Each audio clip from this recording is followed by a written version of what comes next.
Bonjour à toutes et à tous, j'espère que vous allez bien.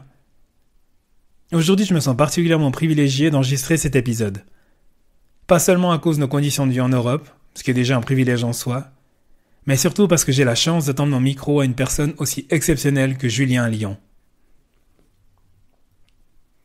Julien est un coureur au talent immense qui, avec sa femme, a fondé un centre d'accueil pour les enfants au Kenya nommé Simba for Kids. Mais son parcours ne s'arrête pas là.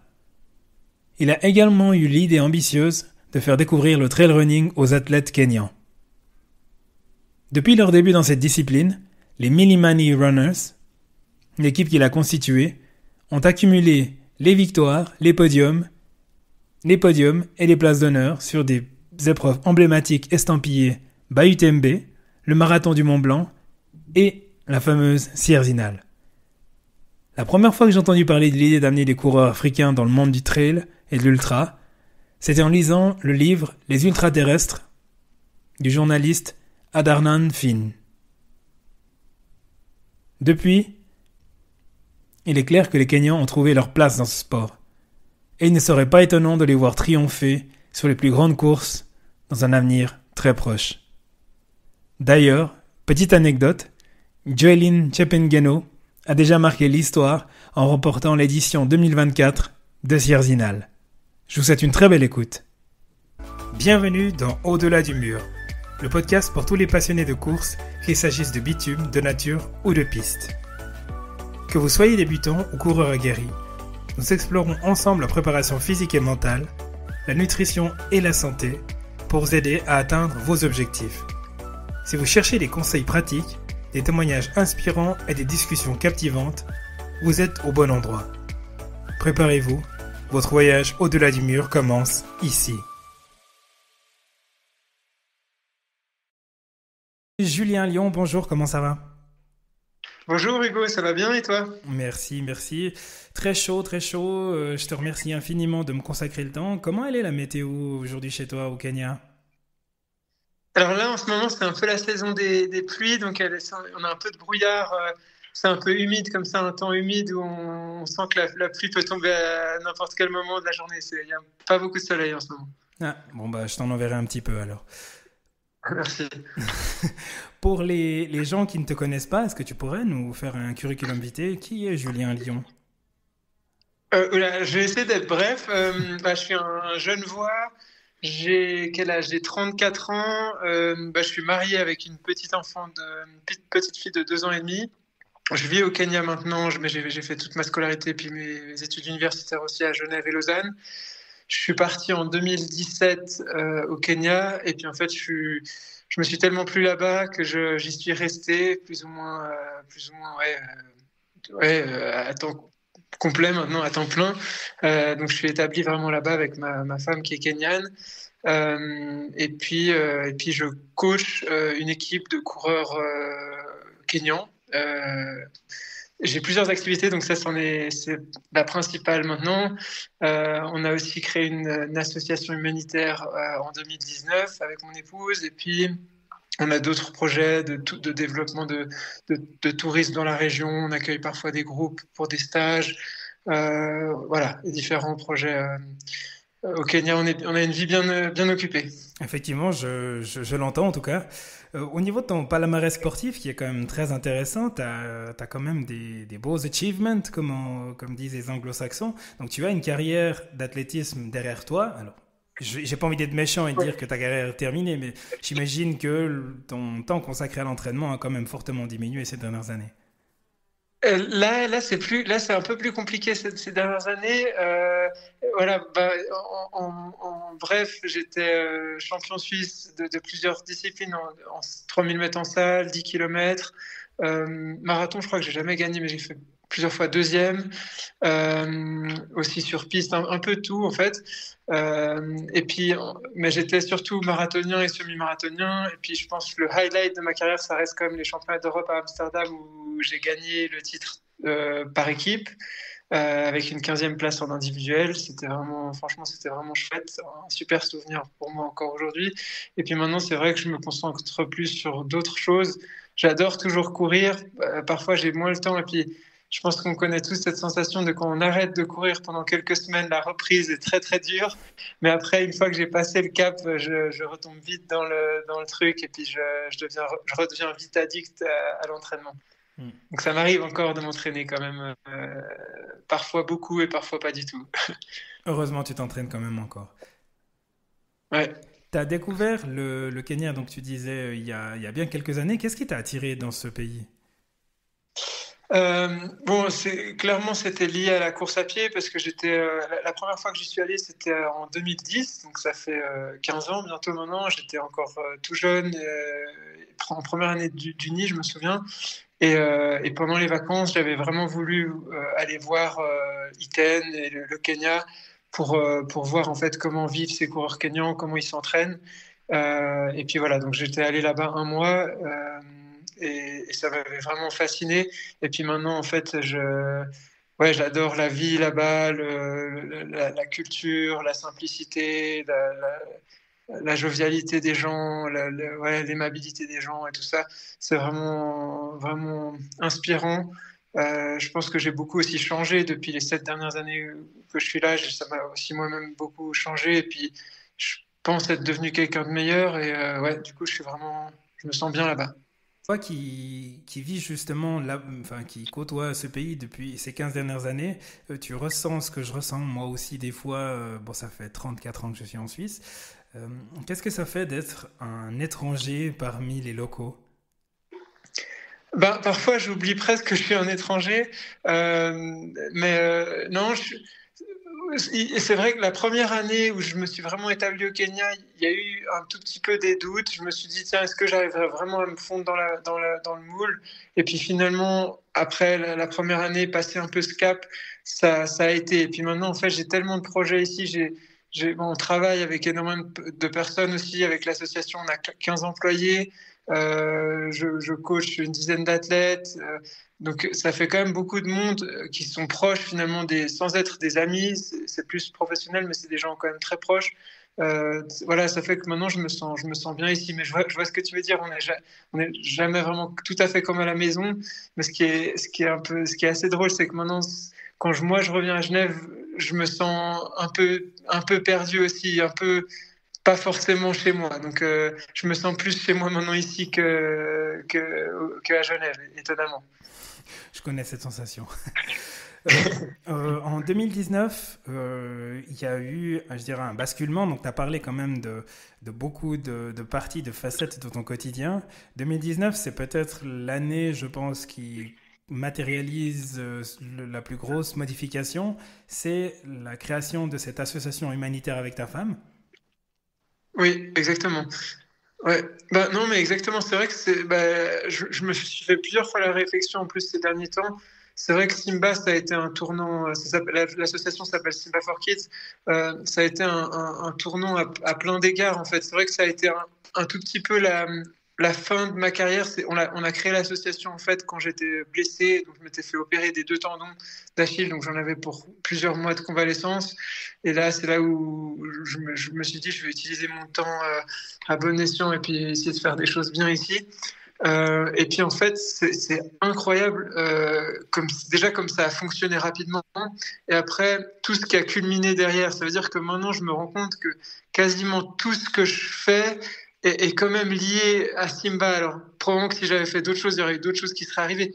Mais là, les connexions que j'ai avec les gens pour différents projets et tout ça, c'est souvent quand même l'ancrage, c'est Simba for Kids, c'est ça qui a fait qu'on s'est rencontrés. Donc c'est assez drôle, c'est-à-dire que j'ai vraiment essayé de faire du bien autour de moi, mais en retour, franchement, j'ai reçu 100 fois plus, quoi. C'est assez fou, et puis du coup, moi, ça me motive encore plus à continuer là-dedans. En plus, ouais, on voit tout le bien que ça fait, donc c'est hyper motivant ouais, et vraiment enrichissant comme expérience. Mhm. Et qu'est-ce qui a fait que tu as justement bifurqué sur un centre d'accueil pour enfants plutôt que sur autre chose dans un premier temps? Ben, ouais, à l'époque, je me souviens qu'il y avait. Bien sûr, je voyais tous ces coureurs et tout ça, mais je crois que j'avais un peu un trop plein. en plus de la blessure, j'avais quand même un surentraînement un peu en parallèle, c'est ce qui est souvent le cas, je pense, des gens blessés, parce que c'est des périodes un peu difficiles où l'entraînement devient beaucoup plus dur avec des douleurs. Et du coup, j'avais un peu un trop plein de courses. Donc, je m'en souviens que j'ai eu pendant une année pratiquement, j'avais plus envie d'entendre parler de courses. J'arrêtais de suivre les Diamond League à la télé, les marathons, je suivais plus. J'avais besoin d'un peu couper avec tout ça. Et puis voilà, moi j'ai fait quand même une formation d'enseignant de sport dans un deuxième temps. Et puis voilà, donc pour moi c'était les enfants, c'est quand même quelque chose. J'ai toujours eu cette accroche depuis 2008, je crois. Je crois que ouais, en 2008 j'ai commencé déjà à être entraîneur au Stade Genève jusqu'en 2016. Et puis ensuite, quand je suis parti au Kenya, justement, j'avais un peu ce manque. Il y avait plus ces enfants que je côtoyais plus. J'ai aussi enseigné à l'école pendant quelques années en tant que remplaçant pour les cours de sport quand j'étais encore semi-pro. Et puis voilà, donc c'était un peu cette attache aux enfants, cette envie de faire un truc avec des enfants. Et puis il y avait un besoin énorme là-dedans, donc c'était aussi assez naturel de dire ok, on va faire quelque chose pour les enfants. Et puis ouais, l'idée, ça a été de faire un centre parascolaire où les enfants ils peuvent venir jouer, s'amuser, manger aussi pendant tous les jours en dehors de l'école, donc pendant les vacances et les week-ends. Mhm. Vous savez combien d'enfants dans ce centre? C'est libre, en fait, il n'y a pas de nombre limite. On en a eu jusqu'à 222, le record, je crois, inofficiel, c'est ça. Donc parfois jusqu'à voilà, 200. En général, pendant les vacances, c'est 150 enfants qui viennent tous les jours. Pendant la période scolaire, il y en a plutôt une cinquantaine qui viennent jouer après les cours. Et puis pendant les week-ends, c'est un petit peu entre deux, c'est entre 50 et 150 selon la météo, selon les obligations qu'ils ont aussi à la maison, etc. Mhm. Ça fait quand même une très très grande quantité d'enfants. Donc là, on ne parle pas d'un accueil extrascolaire avec deux, trois enfants. C'est vraiment 160, enfin, c'est 200 enfants. Donc j'imagine qu'au niveau structurel, vous ne pouvez pas juste compter sur la gentillesse du voisin qui va surveiller les deux gamins. Comment est-ce que vous avez mis en place cette Non, structure? bah, ça a grandi petit à petit, et puis c'est pour ça que je disais, on a quand même 15 employés en tout, parce que 200 enfants, effectivement, c'est beaucoup de temps, surtout qu'aussi on les nourrit. Donc voilà, pour cuisiner pour 200 enfants, ça demande déjà deux, trois personnes qui s'occupent de ça. Après, pour s'occuper de toutes les activités, il y a aussi des personnes qui font le gardiennage, la sécurité, tout ça. Donc ça fait, voilà, c'est pour ça l'équipe s'agrandit chaque année. On a commencé en 2019, on a construit en 2020 le centre. On l'a terminé, je crois, la construction en 2021. Et puis depuis, ben, ça grandit. En fait, en 2020, on avait commencé en utilisant les locaux d'une école à côté. Donc là, il y avait qu'une trentaine d'enfants. Et puis dès qu'on a ouvert, c'était plutôt une cinquantaine. Et puis voilà, en fait, ça grandit, parce que c'est quelque chose qui est gratuit, qui est ouvert à tous. Et donc ça se propage avec le bouche à oreille. Les enfants en parlent entre eux. De plus en plus de familles connaissent Simba. Maintenant, je pense que quasiment tout le monde connaît Simba. Après, euh, là, je pense qu'on a probablement atteint la capacité maximale déjà du terrain. 200 enfants, c'est déjà vraiment beaucoup. Et puis, donc, on ne pourra pas aller beaucoup plus loin. Et aussi, ben, ce qui limite un peu les enfants de venir, c'est qu'ils habitent de plus en plus loin. Du coup, là, maintenant, on a des enfants qui marchent 3-4 kilomètres pour venir. C'est aussi pour ça qu'on a réalisé l'importance d'offrir les repas de midi, parce que sinon, ça limitait vraiment trop aux enfants très proches. En plus de ça, c'était une grande aide pour les familles, mais voilà, ça permet aux enfants qui habitent à 3-4 kilomètres de marcher une demi-heure, une heure le matin pour venir, et puis de remarcher le soir, et puis ils sont nourris à midi, et à 16 heures, il y a aussi une collation. Donc voilà. Mm. T'as dit quelque chose d'essentiel, extrêmement important. T'as dit que c'était gratuit. Mais du coup, Ouais, bien comment sûr. est-ce que vous financez ce centre? T'as gagné à la loterie? Non, alors c'est des dons beaucoup de particuliers, beaucoup de jeunes voix quand même, mais aussi de Suisses en général, des Français aussi. En fait, on a une antenne, on a créé un Simba for Kids France, une antenne française pour que les gens les Français puissent aussi donner. On en a de plus en plus aussi. Il y a aussi quelques autres nationalités. Il y a des Canadiens aussi qui sont des sponsors, des parrains d'enfants. Ouais, on a un système de parrainage aussi, mais ouais, donc c'est surtout des particuliers, un petit peu des entreprises. Il y a aussi nos fidèles fidèles sponsors comme l'Institut Florimont, c'est l'école où j'ai travaillé pendant quelques années. J'ai aussi étudié là-bas, donc il y avait un lien. Et puis eux, depuis le début, en fait, chaque année, ils font des récoltes de fonds via des différents projets et ils nous aident. Donc c'est vraiment un ensemble de choses qui fait qu'on a des dons qui nous permettent de payer tout le personnel et de financer les repas aux enfants et tous les projets autour qu'on fait.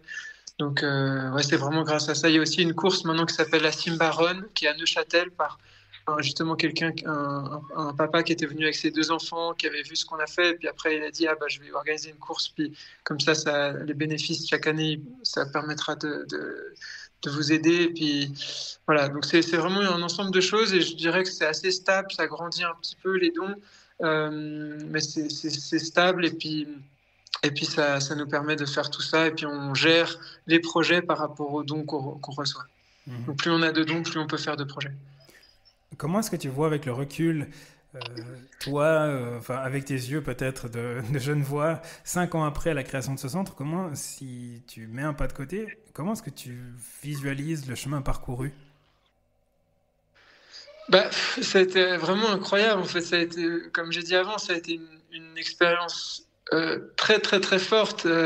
On s'est investi en 2019, 2020, 2021 avec ma femme. C'était 7 jours sur 7, Simba for Kids. C'était du matin au soir. Ouais, j'y repense souvent. À 22 heures, avant d'éteindre la lumière et d'aller se coucher, on était encore en train de parler de Simba for Kids, qu'est-ce qu'on va faire, parce que c'était vraiment hyper prenant, et puis beaucoup de responsabilités, en fait, parce que comme j'ai expliqué avant, les gens faisaient des dons, et puis moi, je me sentais quand même une grande responsabilité de bien utiliser ces dons, et pas d'avoir de gaspillage. Donc, vraiment, on faisait aussi attention à chaque dépense. Donc c'était vraiment hyper prenant. Et maintenant, moi, l'impression que j'ai, je sais pas si ma femme a exactement la même impression, mais c'est que Simba for Kids, ça reste quand même en quelque sorte notre premier bébé. Et puis Luna, maintenant notre petite fille, c'est la deuxième. Alors voilà, c'est pas comparable, mais ça a été comme un bébé, quoi. Puis c'est vrai que c'est quelque chose qui a ça a une attache sentimentale pour nous, clairement, Simba for Kids maintenant. Et puis, c'est quelque chose qu'on aimerait vraiment qu'il soit durable. Mais l'aventure, elle a été vraiment, elle a été incroyable, depuis ces 5 dernières années. Je pense vraiment que c'est la plus belle chose que j'ai fait de ma vie. Ma femme aussi, probablement. Et puis, c'est la chose que je regrette le moins d'avoir fait, quoi. C'est vraiment génial, ouais. Une fois que tu as capitalisé, enfin, tu m'as offert justement la transition pour parler du troisième bébé. Donc, une fois que tu as créé la fondation Simba for Kids, tu as eu ton premier enfant, ta petite Luna. À quel moment, Ouais. justement, tu t'es dit, je vais passer à autre chose et je vais mettre je vais mettre mes talents de coureur ou peut-être d'entraîneur au service des Kenyans locaux. Comment est-ce que le petit blanc va apprendre aux Kenyans à courir différemment ou en tout cas être meilleur? Ouais, c'était en fait, là aussi, c'est ça qui est drôle, c'était via Simba parce que on a accueilli en 2021 l'équipe de France de trail, donc l'entraîneur national enfin celui qui est aujourd'hui l'entraîneur national de trail, Adrien Séguret, et puis sa femme, et puis d'autres de l'équipe de France. Ils sont venus à Simba. Donc Simba, il y a aussi des chambres justement pour. Normalement, c'est plutôt pour des volontaires, mais parfois c'est comme là, c'était l'équipe de France, mais c'était des sportifs volontaires, c'est-à-dire qu'à côté de leurs entraînements, ils ont quand même fait des projets, notamment de construire une maison pour une famille. Et puis après, l'année d'après, ils sont revenus et puis ils ont construit un enclos pour des poules, des moutons, pardon. Et puis ils ont offert quelques moutons à une famille. Donc voilà, c'est important quand les gens viennent à Simba qu'il y ait cette accroche humanitaire quand même. C'est des gens qui veulent aider. Euh, et donc c'est ça qui a fait le lien, c'est-à-dire que j'ai vu cette équipe de France de trail s'entraîner pendant 2 semaines, j'ai beaucoup échangé avec eux, et donc là ils m'ont dit, mais enfin j'ai beaucoup discuté avec eux et on me disait, mais c'est incroyable que les Kenyans fassent pas de trail en fait. Je me suis dit, bon bah voilà, c'est vrai qu'ils ont tout pour. les gars, les trailers français m'ont confirmé que effectivement, sans doute que si les Kenyans se préparaient, ils domineraient aussi les courses de trail. Et donc moi, je me suis dit, tiens, c'est quand même un chouette projet, ça c'est un truc, ça m'intéresse. Je me dis d'amener des Kenyans, comme tu disais avant, je peux pas leur apprendre à courir, ils savent mieux que moi comment se préparer pour un marathon, ils ont beaucoup d'expertise et tout ça. Maintenant, pour du trail, c'est quand même un autre sport. Je l'ai découvert d'ailleurs encore plus au fil des années, là ça fait 3 ans maintenant. C'est vraiment un sport complètement différent que nous, marathoniens, je me mets dans le lot, on minimise beaucoup et on a l'impression que c'est facile et que les gens sont moins forts que sur marathon, mais honnêtement, non. Kipchoge, s'il venait faire un trail, il aurait du mal parce que c'est vraiment un sport complètement différent. Donc voilà, donc là, je pense que j'ai pu apporter pas mal. J'ai appris aussi moi-même parce que j'étais pas du tout trailer, donc j'ai beaucoup appris sur le terrain. Je progresse chaque année encore dans mon coaching, je pense. Et puis voilà, c'est ça qui a fait le petit déclic, c'était cette rencontre. Et après, moi aussi, je suis quelqu'un qui a toujours besoin de nouveaux projets, de nouvelles aventures. Donc une fois que j'avais lancé Simba, que le paquebot il était lancé, après ça faisait 3 ans quand même, 2019, 20, 21, bah, j'ai aussi eu besoin de faire un peu autre chose, tu vois, de mettre mon énergie ailleurs. Ça veut pas dire que j'ai arrêté Simba, mais j'ai réduit et c'est bien lancé. Et puis ma femme gère énormément maintenant. Mais moi, je me suis mis à fond du coup dans le lancement de l'équipe qui s'appelle maintenant les Midi-Mani Runners. Ça veut dire quoi, les Millimani Runners? Midi-Mani, ça veut dire montagne, donc on a le nom, c'est pour ça qu'on l'a décidé comme ça. Ça veut dire en Swahili, ça veut dire les coureurs des montagnes, quoi. Donc, d'une part parce qu'on habite dans les montagnes, les gens ont connu, qui voient un peu ça dans les médias, on a l'impression que c'est vraiment pour le marathon, mais en fait c'est vraiment sur un plateau, très très vallonné et à flanc de falaise de la vallée du Rift qui est 1200 mètres de dénivelé plus bas. Donc il y a vraiment beaucoup de terrain de jeu. Donc voilà, on a décidé d'appeler le nom pour coureur de montagne. Mhm. L'idée était extrêmement séduisante, effectivement. Donc, toi, tu aimes les challenges, mais si on se resitue quand même dans le contexte du Kenya, en tout cas de la vue occidentale, le Kenya, c'est un pays de coureurs de fond, c'est pas un pays où il y a des gens qui font du trail. Donc, comment est-ce que tu as réussi à convaincre les gens de venir vers toi? Ben, en fait, ils font pas de trail pour plusieurs raisons.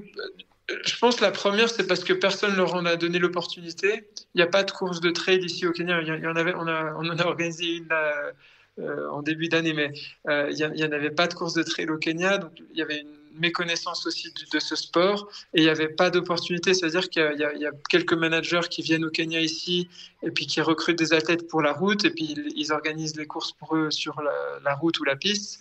Mais il n'y a personne qui s'est dit, tiens, on va essayer d'inviter des Kenyans et puis de les préparer pour des courses de trail. Donc il y en a eu très très peu qui ont essayé Sierzinal parce que peut-être la course de trail la plus abordable pour les coureurs sur route. Et c'était des bons résultats, mais sans plus. Je parle d'avant 2021 parce que maintenant les choses ont un peu changé.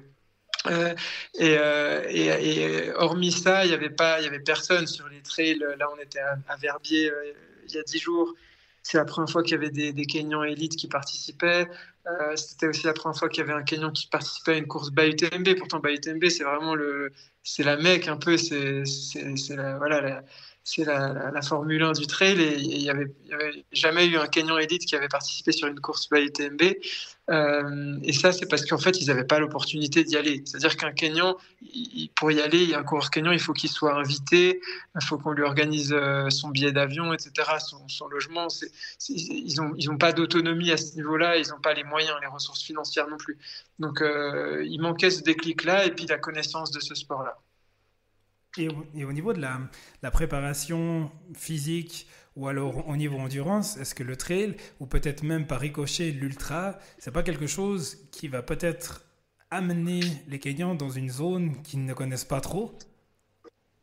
Si, clairement, c'est vraiment très différent. Et honnêtement, ben, voilà, je m'étais aussi fait un peu, enfin, en discutant avec l'équipe de France à l'époque, moi et eux, on pensait que ça serait plus facile. Je pense, tu vois, que les Kenyans domineraient plus vite. Alors que là, je vois quand même, après 3 ans, que ça prend du temps. Ça va prendre un petit peu de temps. Moi, je suis toujours autant convaincu qu'ils vont y arriver. Je suis vraiment certain qu'un Kenyan peut gagner l'UTMB si suffisamment on se prépare aussi, c'est ça le truc, c'est que les Kenyans sont très très forts sur la route, mais parce qu'aussi il y a un échantillon énorme, il y en a des milliers, enfin, peut-être 3-4 000 qui s'entraînent, et puis on voit du coup Kipchoge, etc., qui sont devant. Mais là, pour l'instant, pour le trail, on est encore vraiment au tout début, il y en a que 3-4, je dirais, qui commencent à se préparer un petit peu pour les ultras, puis c'est le tout début. Mais voilà, le jour où il y en a une vingtaine ou une cinquantaine qui préparent l'UTMB, je suis convaincu qu'un d'entre eux peut gagner. Donc voilà. Mais c'est vrai que c'est un sport complètement différent et que ça va prendre du temps parce que c'est pas non plus en une année, ça va être sur moyen terme, quoi, du 3, 4, 5 ans, 5, 10 ans même peut-être. C'est un peu devenu une habitude de voir des Kenyans ou des personnes justement africaines dominer les courses de fond. C'est quand même nettement moins habituel de voir justement des Africains en départ de trail. Comment est-ce que vous êtes perçu dans ces courses justement très très blanches? Bah, l'accueil, il est pas si mal en réalité. Au début, il y a eu quand même peut-être un petit peu une crainte. Euh, mais finalement, plus on s'implante dedans, plus il y a quand même, je trouve, un intérêt vraiment assez grand des organisateurs, des médias, des gens en général qui trouvent ça chouette en fait, qui trouvent l'idée cool et puis qui sont bienveillants avec cette idée. Donc on a reçu quand même des invitations à plusieurs courses en Europe, en France, en Suisse pour l'instant. Et puis ça, c'est plutôt quelque chose qui augmente. Donc j'ai l'impression que l'intérêt général il augmente. Moi j'ai quand même régulièrement des journalistes qui me téléphonent pour parler de ce sujet, de l'arrivée des Kenyans dans le trail, donc je trouve ça assez cool. Et puis voilà, il y a un réel intérêt, et puis on va voir ce que ça va donner. Mais je trouve que l'accueil il est plutôt bien perçu. Après, on a reçu une ou deux fois des remarques un peu racistes. Mais bon, je pense que c'est comme ça dans la société, il y a de tout. Et puis malheureusement, on est tombé une ou deux fois sur des gens un peu racistes, mais ça reste vraiment une minorité extrême. Mhm. Et au niveau justement du palmarès donc, des Mille Money Runners, donc tu disais que il y avait, enfin, vous avez participé il y a quelques semaines au Trail de Verviers Saint-Bernard-Bas UTMB. Sierzinal, l'an dernier, il y avait également un de tes athlètes qui avait eu un bon résultat. Lors du marathon du Mont Blanc, justement, ils étaient respectivement 4e et 5e, je crois. Au niveau du classement. Donc ça veut dire que les distances, en tout cas jusque vers le marathon, ça commence justement à devenir une distance qui est prometteuse. Mhm. Et au niveau du palmarès, c'est quoi un peu la suite qu'est-ce que vous nous mijotez pour la suite? Voilà, il y a Sierzinal qui arrive très vite, dans 3 semaines. Là, on va venir avec une femme et deux hommes. Honnêtement, je vais un peu casser la surprise, mais la femme, j'ai beaucoup d'attentes pour elle. Je pense qu'elle va être très forte et surprendre beaucoup de monde, surtout que c'est sa première course en Europe. C'est qui? Mais elle s'appelle Joylyn Chepengeno. Donc elle est encore vraiment inconnue puisqu'elle n'est jamais sortie du Kenya. Mais elle est vraiment incroyable aux entraînements. Elle est très proche des hommes en fait. Donc ça me conforte bien sur sa forme. Et puis je suis vraiment certain elle va être très surprenante. Les hommes, ben, c'est ceux qui ont fait 4e et 5e du Mont Blanc. Donc j'espère qu'ils vont confirmer. C'est toujours hyper compétitif. Hein. Puis Cardinal, ça sera probablement encore plus. Donc c'est pas facile, mais ça serait chouette qu'on ait quand même un ou deux athlètes dans le top 5 plus cette femme. Et puis ensuite, à moyen terme, l'idée, c'est quand même d'avoir certains qui se spécialisent sur des ultras, pas forcément tous. Ceux qui aiment bien les marathons, ben, ils peuvent tout à fait rester sur des distances marathon, format Golden Trail, Series, etc. Et puis d'autres qui ont un peu plus d'attrait pour le long. Voilà, ils sont déjà un peu préparés et puis ils ont envie de tester des distances un peu plus longues. Donc l'idée, ça serait de passer sur du 100 km l'année prochaine et idéalement 100 miles dans 2 ans. Donc l'histoire, en tout cas au niveau du trail, elle reste encore à continuer. Donc c'est une aventure, comme tu disais, qui est relativement jeune. Donc à moyen terme, on devrait voir de plus en plus de teams qui vont débarquer. Donc il y a les Mini Money Runners, il y a l'équipe aussi Run Together. J'imagine que c'est un peu des concurrents qui ont une approche différente, comme on avait pu en parler lors de la première discussion qu'on a eue. Mais on voit effectivement qu'il y a de plus en plus un engouement en tout cas, une volonté de panacher et de remettre à niveau, rabattre les cartes au niveau du trail dans le monde. Ouais, exactement. J'espère qu'il y aura un développement parce que bah, s'il y en a un, j'aurais été un peu à l'initiative de ça. Et puis je pense que c'est plutôt sain quand il y a de la concurrence. Et puis je pense que le plus il y aura de Kenyans qui se mettront au trail, le mieux ça sera. Maintenant, je suis pareil, je suis pas certain que ça va se faire très rapidement. J'ai l'impression qu'il y aura un peu en deux temps. D'une part parce que en fait, c'est pas si facile parce qu'il y a tout cet aspect de formation, c'est-à-dire que sur la route, on peut prendre un peu n'importe quel coureur entre guillemets, et puis lui dire écoute, bah, prépare-toi pour du marathon, et puis il se prépare de son côté, et puis on l'envoie au marathon de Munich, de Salzbourg, de Genève, de je sais pas où, et puis il gagne normalement. Là sur le trail, il y a quand même cet aspect entraînement qui est complètement différent, où ils ont moins d'expertise, ils ont encore plus besoin d'un coach sur le terrain pour les guider.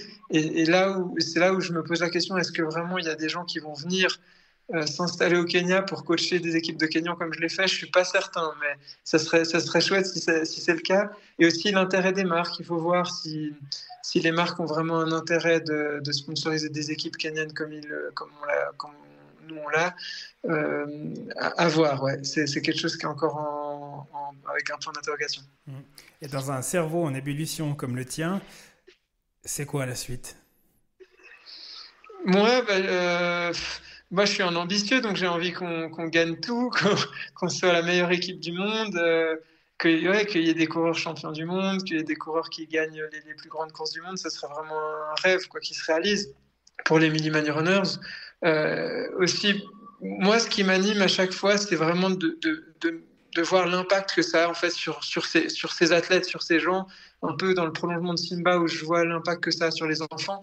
Là, moi, ce qui m'anime, et c'est ça qui me donne l'énergie, c'est de voir que quand un athlète il va à Sierzinal ou au Marathon du Mont Blanc ou ailleurs, et puis qu'il gagne la course, il gagne, je sais pas moi, 5 000 à 6 000 euros, et puis ça lui permet d'acheter un terrain, de lancer un business, vraiment, il change de vie en fait, sa vie change. Et ça, je trouve ça incroyable, quoi. Donc c'est pas comme nous en fait où quand on gagne Cerzinal, ben voilà, ça met un peu de beurre dans les épinards, mais ça change pas notre vie. Eux, vraiment, le Kenyan, je trouve ça génial parce que voilà, c'est un rêve pour eux et puis c'est un truc qu'on prépare pendant des mois. Et après, quand ça se réalise, ben, là, tout d'un coup, la vie de l'athlète, elle peut changer. Et ça veut dire que ça a aussi un impact sur sa famille, sa femme, ses enfants, ses parents, ses cousins, ses neveux-nièces. Donc, ouais, ça, je trouve ça vraiment beau. Et puis, j'espère qu'on aura un impact comme ça, un rayonnement quand même grand. Et puis après, bah, sinon, au-delà de ça, on a plein de projets. On a des projets avec Simba aussi de faire une académie de course.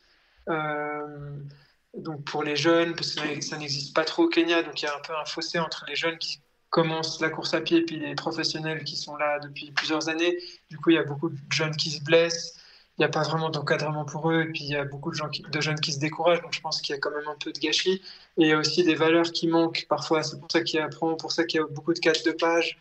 Voilà, il y a plusieurs problématiques, mais on va faire ça avec Simba. Et puis sinon, voilà, on a aussi d'autres projets, ouais, immobilier plutôt, mais c'est une autre histoire. On fera des pointages réguliers justement pour voir où est-ce que tu en es de ta to-do list, en tout cas de ta roadmap. Exactement. Tant qu'on aime, on compte pas. Voilà, c'est ça. Tant Effectivement, qu'on aime ce qu'on fait, effectivement, ouais. c'est vrai. Donc les prochaines échéances, je rappelle, donc c'est Sierzinal dans 2 semaines, donc ce sera les week-ends du 10 août. Cet épisode-là sortira après Sierzinal, donc j'aurai l'occasion, dans le cadre de l'introduction, d'annoncer qui c'est qui l'aura gagné. J'espère que ça sera ton athlète féminine. Donc je te tiens les pouces. Et puis, Merci. bravo, franchement, bravo. C'est quand même admirable d'entendre ton histoire et puis la cohérence et puis voir le nombre de choses et de portes et d'opportunités qui s'offrent à toi simplement parce que tu as voulu faire quelque chose de bien en faveur des autres. C'est totalement mérité. Donc je te dis vraiment bravo. Je mettrai le lien vers l'association justement Simba for Kids pour toutes celles et ceux qui souhaitent soutenir cette merveilleuse association. Et puis j'espère vraiment un jour avoir la chance de pouvoir amener mes enfants pour qu'ils puissent voir comme c'est beau.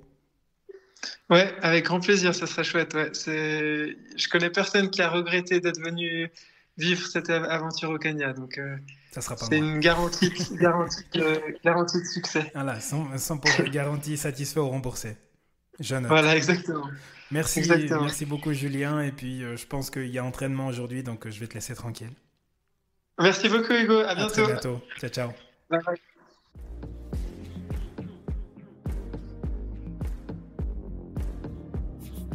Merci d'avoir écouté cet épisode d'Au-delà du mur. Si le sujet vous a inspiré ou intrigué, n'oubliez pas de vous abonner pour ne rien manquer des prochains épisodes. Rejoignez notre communauté sur les réseaux sociaux et partagez vos réflexions avec nous. Je serai ravi d'entendre ce que vous avez pensé de cet épisode. Et si vous avez aimé, pensez à laisser un avis 5 étoiles sur votre plateforme d'écoute préférée. Ça m'aide énormément à faire grandir la communauté d'Au-delà du mur. À très bientôt pour une nouvelle exploration de l'autre côté du mur. Jusque-là, continuez à questionner, à explorer et à repousser vos limites.